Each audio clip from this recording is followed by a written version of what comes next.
People have been talking, obviously October 7th is on our minds and hearts. Our hearts were and are shattered. We were numb with disbelief. One thinks of the tragic massacre. Is there a moment we're not beseeching Hashem to free the hostages? To let the soldiers come home safely? To comfort the almanos and yisoimim whose lives have been irreparably damaged? Every time you see another news report of a soldier that was killed, and you look at the wife, you look at the children, our hearts are shattered. We beg the Ribbono Shel Olam, please bring the Geula Shalema. Let the hostages be freed. Let the Chayalim come home safely. Please, let's go and dance and rejoice Bechutzos Yerushalayim with ultimate peace. Now hear me clearly. After October 7th, there was an explosion of chesed. Every background, every segment, it just didn't make a difference. We responded with chesed, and we responded with acts of kindness on an unprecedented level. The stories, mamish, warmed the heart. The unity. People ended machlokes. People displayed vatronos. Vatronos means I'm mevater. I'm going to look away. Let bygones be bygones. Let's set our differences aside. So hear me clearly. Our chesed, our shalom, our uniting, our getting rid of machlokes, our vatronos has been extraordinary. But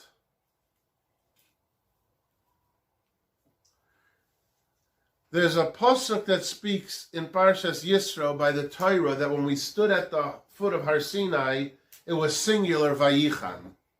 Vayichan means he, but we were hundreds of thousands. Rashi says, and it's probably one of the most famous Rashis in Chumash, Ish echad, lev echad. We were united. In the Parsha B'Shalach, which is the one before, the one we'll read in 2 weeks, it says the Egyptians chased after us, and it says when they chased us, Noseya achareim, he chased us. Singular again. Says Rashi, lev echad ish echad. They were united. Identical Rashi, so it seems. We were united, and they were united. The Jews were united, and the Egyptians were united. Was our unity the same? No. Rashi deliberately switches the order. By the Jewish unity, it says, Ish echad first. By the Egyptian unity, it says, lev echad first. And therein lies the difference, and what I want to talk about post-October 7th.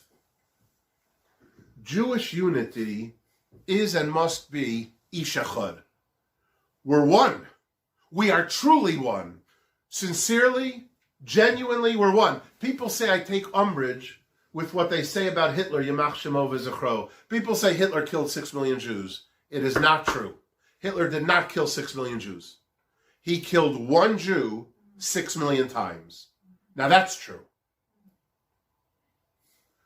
Our unity that we achieved by Kabbalah Satira was Ish echad. We were genuinely one. The unity of the Egyptians, Rashi doesn't say Ish echad. Rashi says was lev echad. Lev echad means really they weren't united, but they united for a cause. What was the cause? To wipe out Klal Yisrael. There was fighting amongst them. There was dissension amongst them. But they achieved a level of unity known as lev echad. Lev echad means let's agree on one cause. What's that cause? Wipe out Klal Yisrael. Lev echad is one level of unity. The Egyptians achieved it. But our level of unity must perpetually be the higher one, Ish echad. You know what Tzoyer is from the word litzror. Litzror means to tie together. When Haman rose up against us, Tzoyer ha-Yehudim, then we came together. And so what I want to say pains me, but I'm going to say it. Before October 7th, the Jews were going through a tekufa, a period of divisiveness. In Eretz Yisrael, in Chutz La'aretz. And October 7th united us. But unfortunately, although it's been extraordinary, it's the unity of Lev Echad, and it has to be the unity of Ish Echad. Allow me to explain. As a result of what Hamas did, we united. All the backgrounds came together. We set aside our differences. But what united us was a cause. We were at war. There was a horrific massacre. We united to go ahead and defeat the enemy. It's a unity. I'm not taking away from it, Chalila. It's been extraordinary. But what united us was the lower level, Lev Echad. We were united for a cause. They rose up against us, so we need to unite. We are at war. We have to destroy them. We must crush the enemy, and so we must unite. To bring the Geula, it's not enough to have Lev Echad.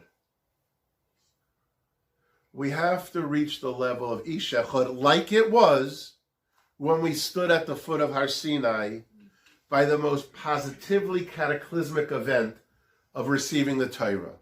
And so what I want to talk about tonight is, we are united, and it's been extraordinary, but what united us was Lev Echad, the cause of what Hamas did. How do we take the level of Lev Echad and make it Ish Echad? I mean Ish Echad between the Hasidim and the Litvish, between the Ashkenaz and the Sfard, within the yeshiva world, and yes, dare I say, between religious and non-religious. How do we take the Lev Echad? Let's ride the wave. Let's ride the momentum. But what Hashem wants to see is not the lower level of Lev Echad, but the higher stratospheric echelon of Ish Echad. We are one. All those groups I mentioned. How do we become one? You've heard me many times over Shabbos. You know, to start pointing fingers doesn't get you anywhere. We can start pointing fingers from today till tomorrow. What happened from the previous generation of our parents and grandparents to this one that it seems like certain things are not there? What happened? So you want to point fingers, it's to be blamed from the home. The educational system. It should be spoken about more in shuls. Pointing fingers, where the blame, I don't know, maybe it's all those places, maybe it's some, maybe it's none. But that won't accomplish anything. What I want to do with the few minutes left is give 3 practical, tangible, and pragmatic pieces of advice for one thing. How do we leave here tonight becoming from Lev Echad to Ish Echad, which will bring the Geula? And so I humbly share with you 3 suggestions. They're easy, they're tangible, and let's run with them. Suggestion number 1. It may very well be, how could I say it's my favorite? I think each of the 3 are my favorite. You know I have a lot of favorites. I have to give credit where credit is due for this suggestion. I don't know if there are people here that are from Baltimore or were from Baltimore. Anyone have Baltimore origins? No.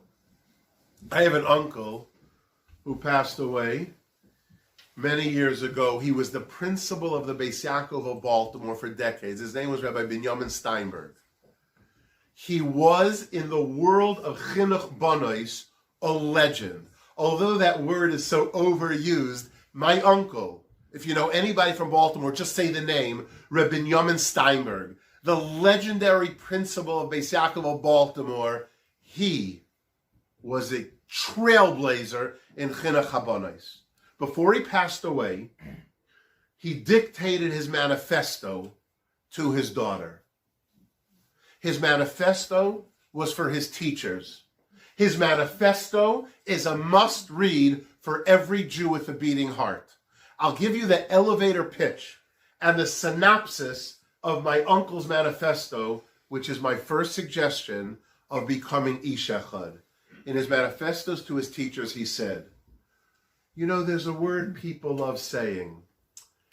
I'm working on tolerating her. I'm very tolerant.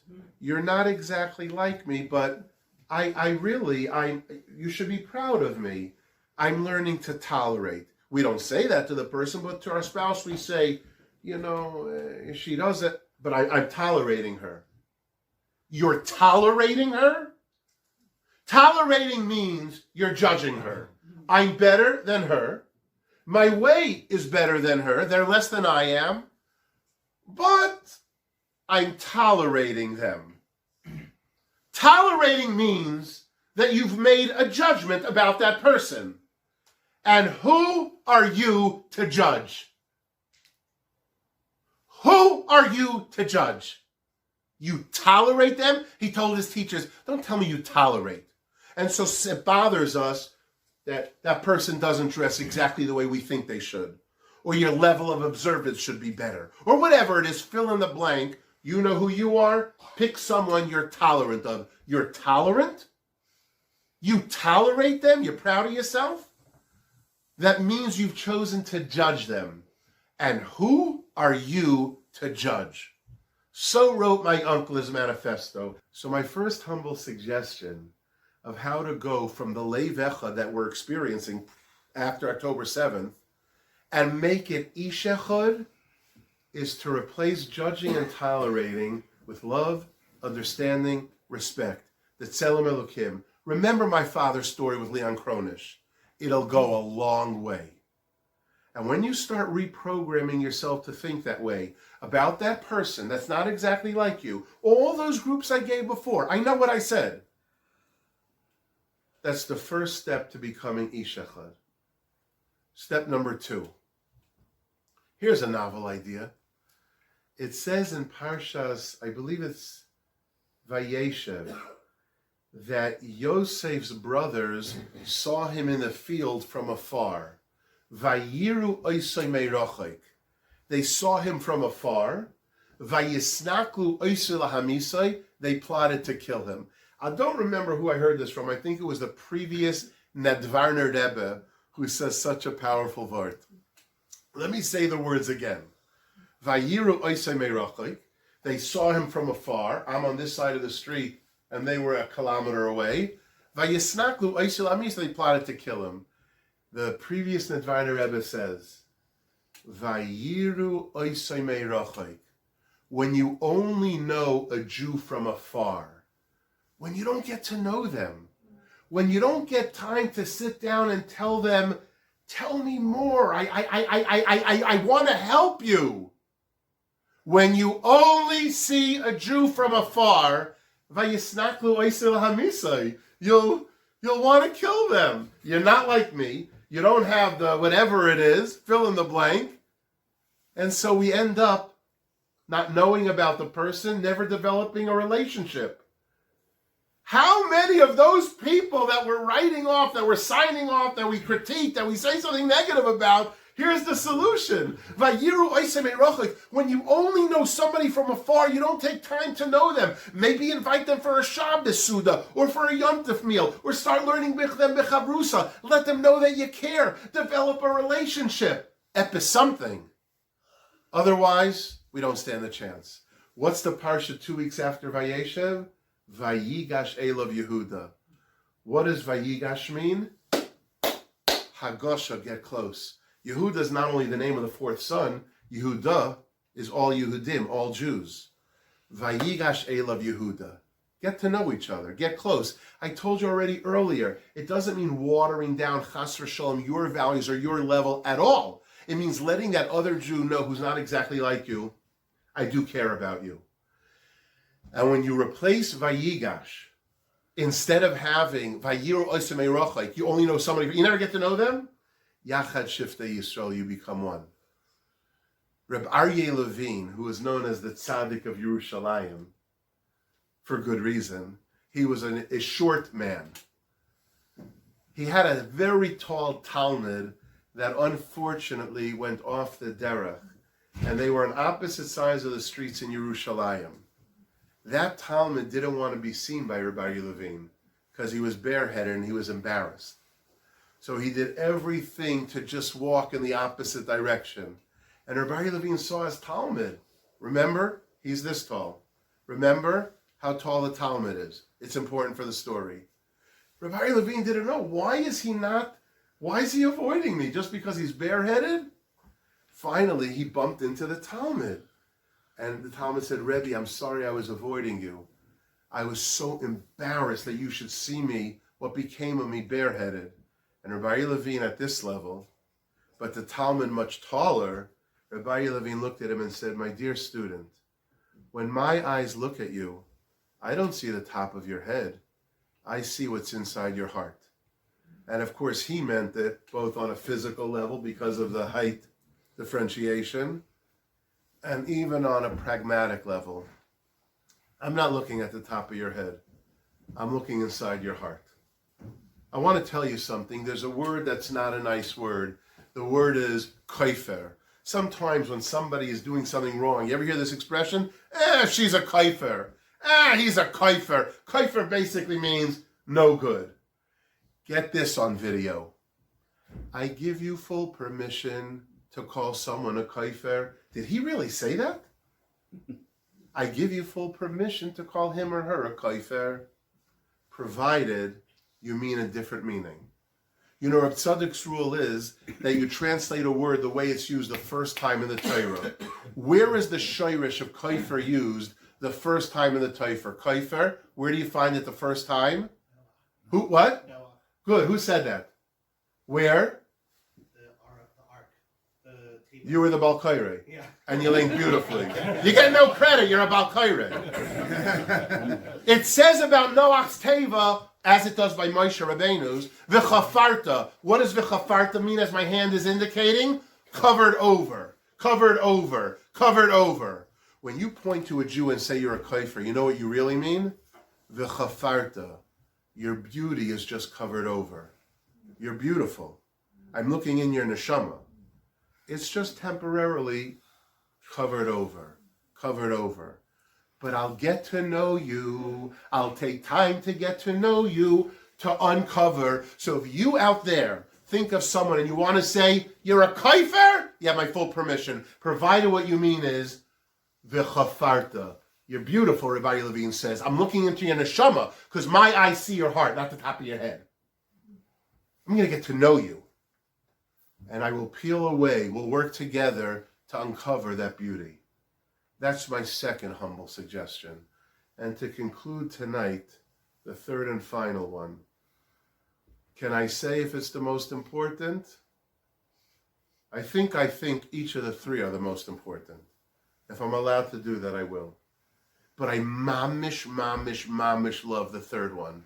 And with this, I'll conclude. Some people are what's called kanoyim. Kanoyis. How would we say kanoyis in English? Zealot. You know, the person who's a kanoy. Do you see him? Do you see her? Kanoy. After all, there's a Mishnah in Sanhedrin, I believe, it's Perek Tes, Mishnah Daled, 9:4, that says, Kanoyim, Paigim boy.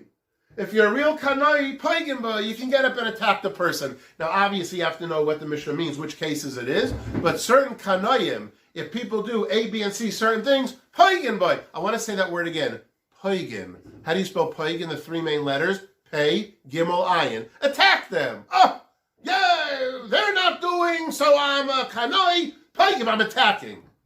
You want to hear the greatest word ever? We just said there's a rule that you translate something the way it's used the first time in the Torah. Everyone but the Balkaire answer. That root word, Pei Gimel Ayin, whereas the first time it's used in the Torah, Yaakov Avinu takes his dream in Vayetze, Vayifka b'makoim, Vayifka b'makoim. What does Rashi say on the word Vayifka Pei Gimel Ayin? He davened, Lashon Tefillah. So pogin is from the word vayifka, which really means to daven. You're really a kanoi? And you really, that bothers you? Then here I have an idea for you. Kanoim poigin boy, from the word vayifka, daven for them. How about that for a novel idea? I'm not here to tell you and violate TMI, too much info, of who I try to daven for in Shemoneh Esrei. But I try to have a lot of people in mind. It bothers you that that teenager is unfortunately very off with multiple, whatever it is. Bothers you? Here's an idea. Poigin boy. Then get her name and put it in your Shemoneh Esrei. It bothers you that that person who has better Shmira Shabbos and now not? Okay. It really bothers you? You're a kanoi? Then here's what I want you to do. Poigin boy. From the word vayifka b'mokim. Daven for them. How many names do you have in your Shemoneh Esrei for those people that we have to go ahead and help? How many tears do we shed? To Tehillim do we say? How many broken hearts do we have? So the next time you feel kanoi about that whoever, here's my third and final suggestion. Poigin boy, from the word vayifka b'mokim. Daven for them. Yep. Add their names into your Ephraim. Add their names into your Shema Koleinu. Add their names to the end of your Shemoneh Esrei before you take 3 steps back. But daven for them. Think of those people that are going through whatever the issues, maybe with a child, a son or a daughter, a family member, whoever. It bothers you? You really pained? Then poigin boy, from the word vayifka b'makom, daven for them. And to conclude, a few years ago when I was by a Torah Masorah event, the principal came over to me of a school and said the following story. He actually said it in front of the Rabbi. It's one of the best ever. There was a bar mitzvah boy, what grade is that, 7th grade about? Who the first half of the year, the Menahel told me, unfortunately, he was doing poorly and misbehaving. Then the second half of the year, like on the drop of a dime, he was just acing everything. Getting 90s in Gemara, stellar behavior, fantastic midos. Like, talk about a turnaround. And the Menahel's thinking like, what happened? How did he do it? A week or two later, he went to school late at night because he left something in his office. And as he was walking to his office, he saw a light coming from under a classroom door. He gently opened it up, and there he saw a scene that he'll never forget. The boy's Rabbi was sitting, not at his desk, but at the boy's desk, sobbing and sobbing, saying Tehillim, and begging Hashem using the Talmud's name, please, please help me let him turn around. And the Menahel no longer wondered about the boy's transformation. And P.S., he thought maybe it was a one-time thing. So over the next month or two, he would spot check late at night. The Rebbe didn't know it. And the Rebbe was there when he was telling me the story. And any night that the Menahel came, that light was coming from under the classroom door. He opened it up always to see that Rebbe, not in his own desk, but sitting in that Talmud's desk, sobbing tears. Please, please, please, I love the Talmud. Hashem, let him be matzliach. The Menahel no longer wondered about the boy's transformation. Dare I end by saying, where did the Rebbe sit? Not in the Rebbe's desk, but in the boy's desk. Is that maybe not what it means? Vayifka b'makom. Vayifka b'makom. He literally went to the boy's place. May it be the will of HaKadosh Baruch Hu, that as incredible as the unity and the shalom and the chesed has been, and it has been, we're not taking that away in iota. It primarily began, by and large, because of Lev Echad, a cause united us. This is a golden opportunity to turn our chesed from the lower level of Lev Echad to the way it was by Kabbalah HaTorah, Ish Echad, where everyone will not tolerate, but will love, understand, and respect. Not judge, but have genuine kavod habriyos, because there's a tzelem Elokim in that person. My father, with Leon Kronish. Hashkafa, I will fight and wage a battle against you. But donating blood? You're my brother. Number 2, don't only know somebody from afar. Get to know what's inside their heart. Here's my third and final suggestion. Poigin boy, from the word vayifka b'makom, daven for them. Yep, add their names into your Ephraim. Add their names into your Shema Koleinu. Add their names to the end of your Shemon Esrei before you take 3 steps back. But daven for them. Think of those people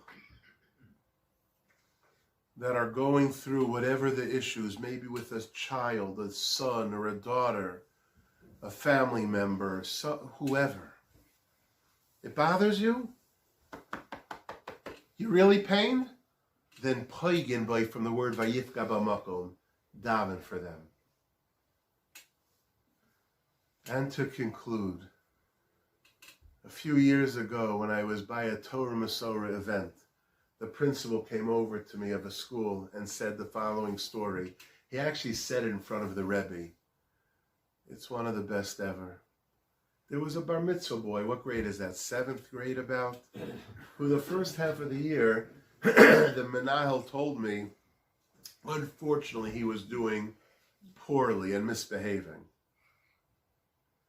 Then the second half of the year, like on the drop of a dime, he was just acing everything. Getting 90s in Gemara, stellar behavior, fantastic midos. Like, talk about a turnaround. And the Menahel's thinking, like, what happened? How did he do it? A week or 2 later, he went to school late at night because he left something in his office. And as he was walking to his office, he saw a light coming from under a classroom door. He gently opened it up, and there he saw a scene that he'll never forget. The boy's Rabbi was sitting, not at his desk, but at the boy's desk, sobbing and sobbing, saying Tehillim, and begging Hashem using the Talmud's name, please, please help me let him turn around. And the Menahel no longer wondered about the boy's transformation. And P.S., he thought maybe it was a one-time thing. So over the next month or 2, he would spot check late at night. The Rebbe didn't know it, and the Rebbe was there when he was telling me the story. And any night that the Menahel came, that light was coming from under the classroom door. He opened it up always to see that Rebbe, not in his own desk, but sitting in that Talmud's desk, sobbing tears, please, please, please, I love the Talmud, Hashem, let him be Matzliach. The Menahel no longer wondered about the boy's transformation. Dare I end by saying, where did the Rebbe sit? Not in the Rebbe's desk, but in the boy's desk. Is that maybe not what it means, Vayifka b'makom? Vayifka b'makom. He literally went to the boy's place. May it be the will of HaKadosh Baruch Hu, that as incredible as the unity and the shalom and the chesed has been, and it has been, we're not taking that away in iota. It primarily began, by and large, because of Lev Echad, a cause united us. This is a golden opportunity to turn our chesed from the lower level of Lev Echad to the way it was by Kabbalah HaTorah, Ish Echad, where everyone will not tolerate, but will love, understand, and respect. Not judge, but have genuine kavod habriyos, because there's a tzelem Elokim in that person. My father, with Leon Kronish. Hashkafa, I will fight and wage a battle against you. But donating blood? You're my brother. Number 2, don't only know somebody from afar. Get to know what's inside their heart. As Rabbi Yavin looked at that Talmud and said, my eyes see your heart. And finally, number 3, we are pained for a fellow Jew. That's true, we are. But what do you do with that pain? Kanayim poigin bay. Add them to your Shmona Esrei. Think about them by Lichtbenchen. Shed a tear for them. Say a kapitel Tehillim for them. Fulfill Vayifka B'Makom. With those three humble suggestions, may we transform our unity from Lev Echad to Ish Echad. And may the Rebbeinu Shalom say, now that's unity. That's unity of Kabbalah HaTorah. That's unity of Ish Echad. And that unity will bring about the Geula Shalema B'Mheira B'Yameinu. Amen. Amen. Yeah.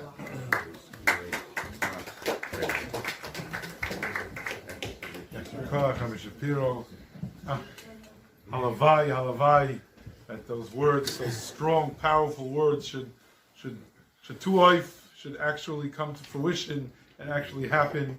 And we're going to start by going on those coattails of those powerful words and ask you all to feel Klal Yisrael that are now suffering in Eretz Yisrael and help us help them. Yasher Koyach, thank you for coming, and a good vach.